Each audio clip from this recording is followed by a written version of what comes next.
Miris ya, seorang penceramah bernama Elham Yahya melakukan pelecehan seksual terhadap anak usia 5 tahun di depan khalayak umum. Gak cuma itu, Elham juga melontarkan kata-kata yang merendahkan martabat perempuan. Lebih miris lagi, gak banyak warganet bersuara keras terhadap itu. Pun Komisi Perlindungan Anak Indonesia, lembaga yang harusnya lebih sensitif terhadap itu, juga nggak terdengar suaranya.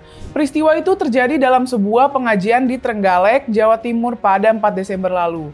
Terekam dalam sebuah video yang diposting akun TikTok Hambane Allah. Di panggung pengajian itu, Elham ditemani anak kecil dan beberapa orang lainnya. Semula, Elham bertanya usia kepada anak kecil itu. Setelah dijawab 5 tahun, kemudian dia bertanya lagi, 5 tahun itu udah balik belum? Jemaah dan anak kecil itu menjawab belum. Setelah itu Elham pun bertanya, boleh dicium nggak?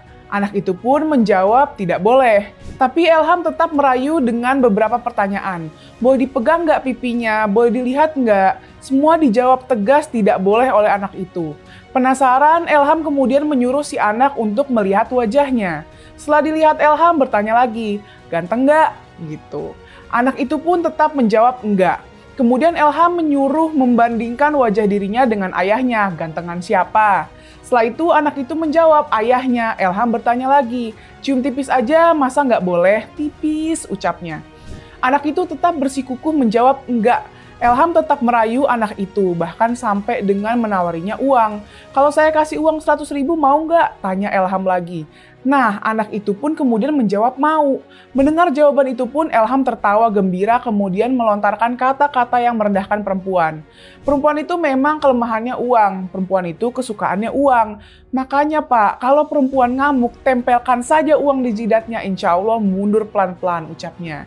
Setelah mengucapkan itu, Elham menyuruh anak kecil itu tengadah dan selanjutnya Elham mencium pipi anak itu.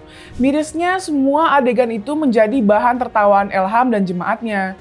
Padahal jelas adegan itu adalah bentuk pelecehan terhadap anak-anak dan perempuan.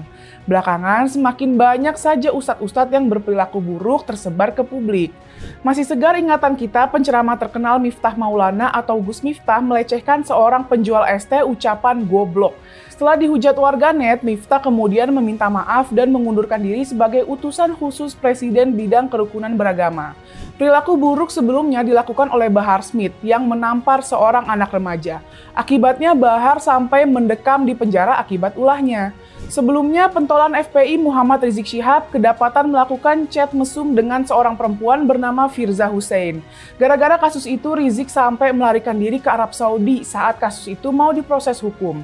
Dengan berbagai kasus itu, semakin jelas seorang penceramah atau ustadz tetap saja bisa melakukan hal-hal buruk, termasuk yang dilarang agama. Karena itu, kita tetap harus kritis kepada mereka. Jangan sepenuhnya percaya pada mereka. Ustadz juga manusia, punya keinginan, punya hasrat, punya ambisi sama seperti kita. Yuk beragama dengan akal sehat.